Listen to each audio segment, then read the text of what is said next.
Everyone, Shiv here. Alright, welcome back to the Tips and Tricks Primer number 2 for Battlefleet Gothic Armada.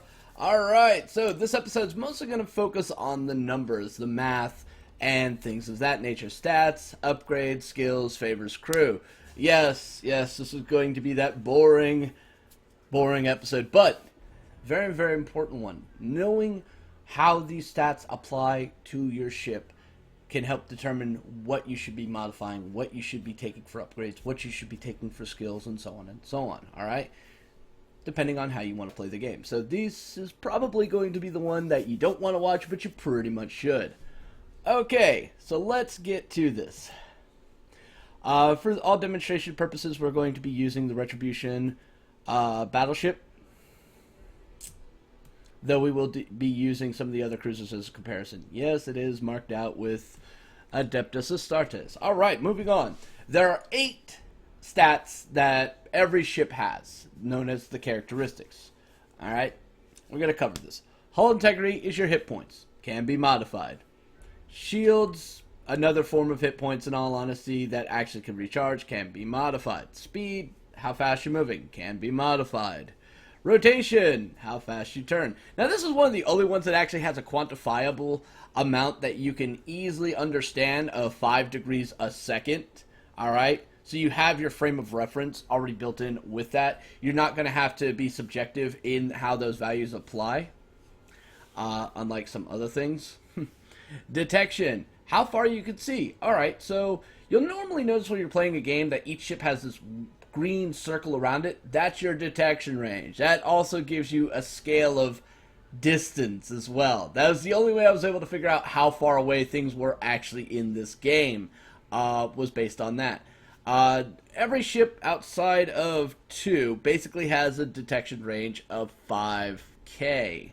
Now those that don't, ironically, would be this Widowmaker Destroyer, which, as you can see, has a detection range of 10K, which, yeah, I don't understand how that worked, but okay. Detection range of 10K. And then the other battleship for the Imperium comes with, like, the improved auger ray built into the front hull. So, yeah. But they all start out with 5K, and you can upgrade this and modify it. Alright, almost every stat here, with the exception of armor, is modifiable. And armor is modifiable, but not in the positive way like you would think. Alright, so troop value. Now, I've seen a lot of people get this one wrong. I've seen a lot of people get it wrong. Alright, defines the percentage chance of a ship's resistance to an assault. Resistance to an assault. This is a defensive aspect. It is not an offensive one. So people, stop saying the higher amount of troops you have, the more likely you are to succeed. That's not how that works. It's not how it works, alright? It's all about defense, okay? To give you analog here, let's say Chaos, Imperium, right? Looks more chaosy. Alright, so let's say they both have 50. Alright? 50 troops. It's going to come out to something like 37% chance of a success on a boarding action. Alright. Now, let's say Chaos has Mark of Nurgle, so it's adding plus 20 to it. Alright? So now this is technically 70. Alright. Imperial ship here is going to try to board here. Well, the Imperial ship still has 50, while this has 70. Imperial ship is now looking at something like 22 to 20% chance of actually boarding versus its 37. That's how troops actually work, alright? And there's multiple ways of modifying that. Through certain favors will do it, as well as your crew selection could do it as well. And, yeah. Is it overly that needed? Subjective. Alright. Turrets! For any of you who've ever seen a real naval ship in action, turrets are basically the Sea Whiz, the Phalanx, the automated anti-missile system. In Battlefleet Gothic, they operate as the torpedo killer and the bomber killer. They also work well on assault boarding torpedoes and assault boats. They don't do shit to boarding action pods, so just keep that in mind. But Yeah, this is also modifiable. Now, armor. Now, I said that this isn't modifiable in a positive way, and that's the God's honest truth. But what you can do is actually take its value and reduce it to 25 if within certain circumstances, i.e. lances and certain upgrades on macro weaponry. Alright, so originally in Battlefleet Gothic, what your armor was basically what determined what die they had to roll to in order to possibly hit you.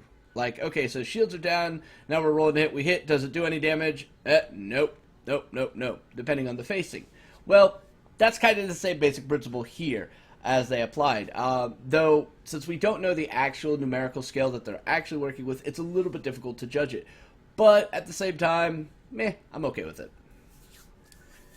Alright, so let's go into the upgrades. Now, I don't really want to go through all these upgrades. Obviously, everybody should look over every single upgrade and really pay attention to what it does. I will cover the 3 that I have on this battleship, because these are pretty much a standard 3 that I think a lot of fleets can do really well with. And I will recommend a 4th one. Ironically enough, that's also in deck. So in generators, the additional void shield. Add more shields. Let you stay in the battle longer. Improved arc array. You can see your opponents further. Makes a lot of sense. Hull reinforcement.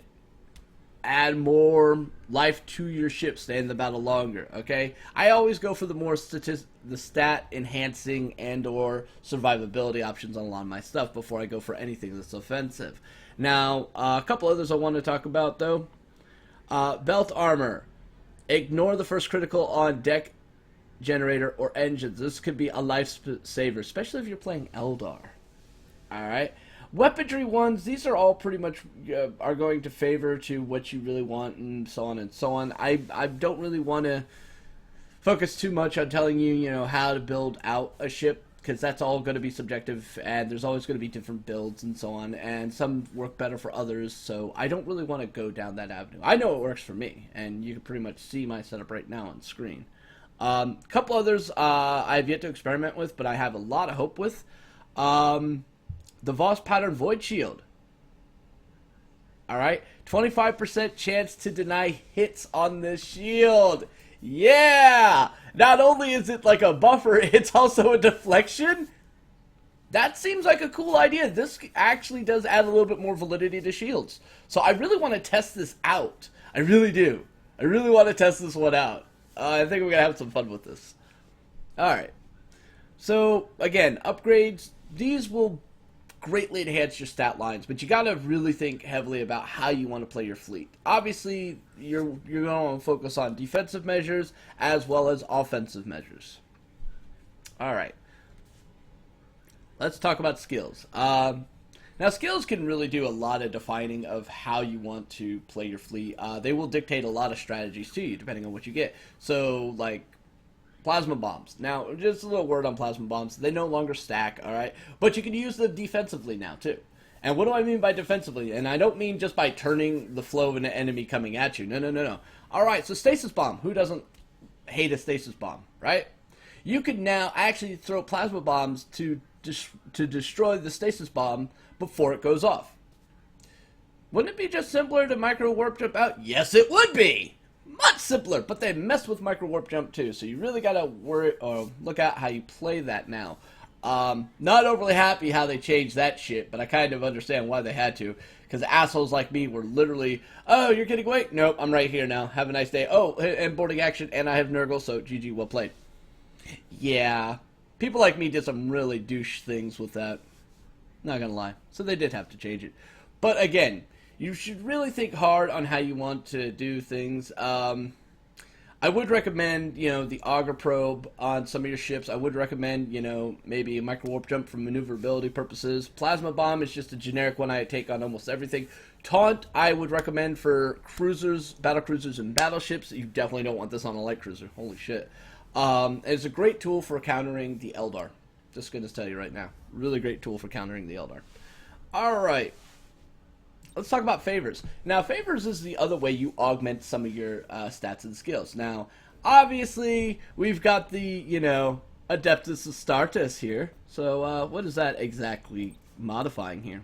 Well, it gives us a new clickable, which actually just replaces my normal lightning strike. It also gives me a little bit more range, not by much, but all right. So lightning strike assault actions +1, yay! So that means when I'm using lightning strike, I now get 2 versus the 1 I normally get. Now that puts it on par with a regular boarding action, right? Oh, no, it doesn't. Because now Space Marines, the ship is granted +10 to its troop value. Space Marines give an additional assault action to boarding. So now that's actually 3. But if I took the Teleportarium, that's now 3 on them. But for some odd reason, I found that I have better results on boarding actions than I do with lightning strikes. I don't know. Maybe it's just me. Maybe it's just perspective. I don't know. So here I've upgraded the troop value. So I'm a little bit harder to deal with, right? Okay, that seems cool. Cool. But what about some of these other favors, since we're talking about favors? Okay, well, let's go to the Adeptus Mechanicus, also known as the Machine God, or the Cult of the Machine. There we go. Alright, so it's red, it's green, it's very kind of Mars, Freddy Krueger meets Santa Claus looking. The big skull in the front. Actually, I think this is probably one of the better ones they could have done. I like this. I think it's actually pretty cool. Now, this one doesn't really provide you with any active skills. It provides you 2 passive ones, all right? You get another upgrade slot, and you get another skill slot. I highly recommend this for, like, your light cruisers. That way you can get a little bit more utility and versatility out of them. Now, obviously, I put this on a battle cruiser because I was testing out how functional it would be, but, okay, it's kind of cool. It kind of is, all right? All right, so let's talk about yet another one. We've got the Inquisition. What a show. The Inquisition. You must go. Alright. So yeah, it looks kind of cool. It's reds and browns and silver. This is pretty much pure, like, Demon Hunter right here. Alright, guys? It's really nice. The Inquisitional eye on the front of the ship's prow looks really boss. I'm not gonna lie. It looks really boss. Alright, so what does the Inquisition do? Alright, so we're going to get to this. Okay, Emperor's Tarot. Hey! To identify any of those little red blips anywhere. So, yeah, good to know. It's like, hey, this thing that's coming over here close to me, what is it? Oh, it's just a fucking escort. Fuck that. I'm going over here where the cruisers are. Basic idea there. And the other one, Inquisitional Suite. Every crew member gets 1 free crew point. Okay. The hell? Well, we're going to jump into crew now since I don't have Imperial Navy, but let me show you what this looks like. Hey, look! Literally, I get +1 for a squadron charge. I don't have any damn planes! Don't have any planes! But as you can see there, I now get those bonuses across there. Now, as I'm leveling this up, I still can place them where I want. So, now I can get 2 into Servitor and maybe, say, 1 into Rating. Add even more troop value. Now, remember what I was talking about troop values? Ratings. Add the troop values. So, here you go. 63. This one that's got the Adeptus Mechanicus, 60. So yeah, you can up it via that as well. So that's another great way there. Alright, so let's talk about crew and what they actually do and how this affects numbers. Alright, so let's talk about the Commissar. Yeah, he doesn't like cowardice, and he helps prevent cowardice. So the more points you have invested in this, the less likely your ship is going to go, oh shit, man, I gotta go. Alright, there you go. Navigators, the more points you have in this, the less likely you are to get lost in the warp when you're running away like a little bitch. True fact. Tech Priest. Now, Tech Priest is a really cool one, and I want to sit here and talk a little bit about the math on this. Now, it says improve the efficiency of emergency repairs by 0.3 points per 0.3 points / second per level. Okay, so let's say that this is for argument's sake, all right? Let's say that your ship can repair base without any modification to Tech Priest at 1 point per second. Okay, so at fully maxed out, that's 1.9 per second. That's almost 2 per second, so it's basically doubling down. Yeah, so not bad. Not bad at all, guys. Now, obviously, you're not going to be able to repair through damage as you're going and playing, so don't think you're going to be able to pull that shit off. Unless you're Orc for some odd reason. I've yet to figure that one out. Alright. Master Gunner improves by 25% the critical chance of lances and macro weapons. And some of you... Okay. Alright. So we're going to take a look at something here real quick. We're going to use the Dauntless Light Cruisers for this because they're not modified in any way, shape, form. Alright, so light double macro, really shitty critical chance here, right? And a pretty crappy one there too. Okay. Alright. So, how does that translate? Well, now let's look at its slightly bigger brother, or the more advanced brother that we have, also completely decked out as Adeptus Mechanus. Okay. Hey, that number increased. Yes. Alright, so this ship here has full crew. And you'll notice that the stats actually changed. Alright? Actually changed. So we're going to go back into...